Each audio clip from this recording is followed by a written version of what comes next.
Pabasa nung Basa.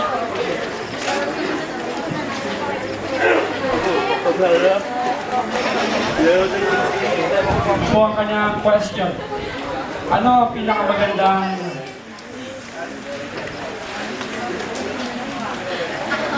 ang pinakamagandang dahilan ang may bibigay mo kung bakit ka naglilingkod sa Kingdom of God at bakit? Ano ang pinakamagandang dahilan ang may bibigay mo kung bakit ka naglilingkod sa Kingdom of God at bakit? Okay po. Good evening po sa lahat. Ang maganda pong dahilan kung bakit ibibigay ko yung aking mahalaga ibibigay ko kay Lord. Ang bilang paglilingkod po. Tama po. Ang mamibigay ko lang po ay ibigay ko yung aking buhay kay Lord as tagasunod.